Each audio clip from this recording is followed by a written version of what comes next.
Hi folks, we're here with the sounding board to talk about the new 52.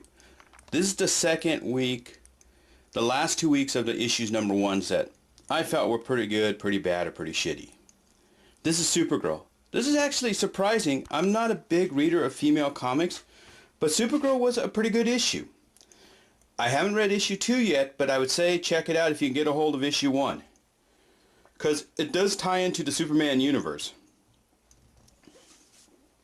Now Wonder Woman, another female comic book, I read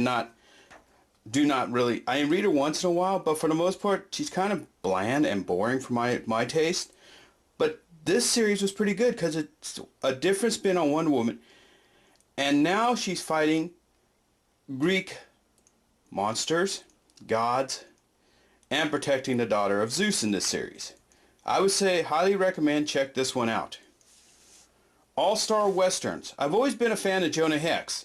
This is the new series of Jonah Hex, which is supposed to incorporate other Western characters from the DC universe, which basically Jonah Hex did in his original series before the new 52.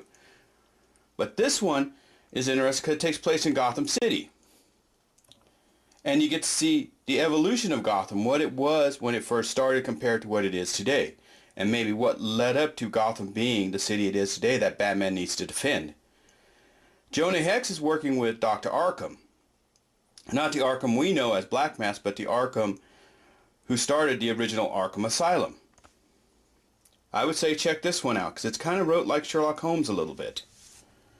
Now this one was a surprise because this is Aquaman, swift and powerful monarch of the ocean, but not that one.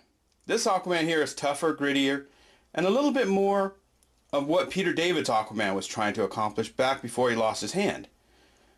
I would say check this one out. Find issue 1 and check out issue 2. Justice League Dark. This was another series that surprised me. I wasn't expecting much from it because these are all the characters from Vertigo, from the worlds of magic that they have, and Deadman. And you're going, why did you choose these characters? And the first issue, they're fighting the Enchantress. And this time, it's one of the few Justice Leagues where, if you're a Sartana fan, she is showcased in it. So far, in the new 52, as a Superman fan, Superman's been pretty flat and not living up to the expectations I was expecting. But the Batman titles have been very strong. It's like, how do you put it? It was like that DC's writers really put effort into it. They kind of changed up their writing staffs between the original titles of pre-New 52 and put them on new Batman titles. This series is one of the better ones. Nightwing. I really enjoyed this, but this is one of the few series that whihc isn't writing of Nightwing. And I was surprised that he didn't have whihc writing. Because he pretty much built Nightwing up in the Titans, Outsiders, and even in Batman Rest in Peace series, he wrote part of that with Nightwing.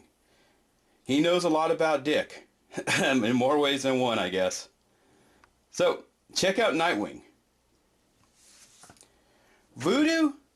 Voodoo was okay. The art is beautiful. It's brought to us by the people who brought us a couple of titles from CrossGen.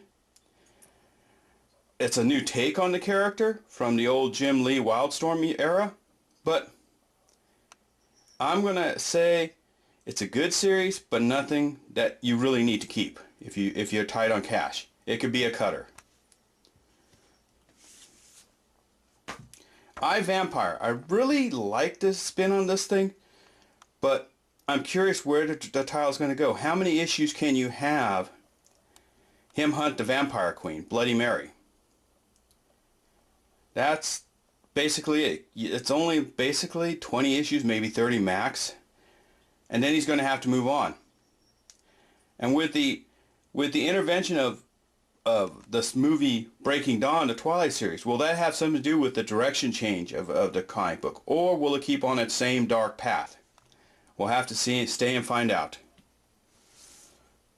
Captain Atom, another series that was interesting. But you're questioning what direction are you going to take this character because they don't give you enough. They don't give you enough of his history yet. And he's more Dr. Manhattan than Captain Atom. So don't expect the Captain Atom from pre-New 52. And that's it. And that's Agis261 signing off for the New 52. And maybe in the future we'll talk about more of these titles as they get further on in their runs.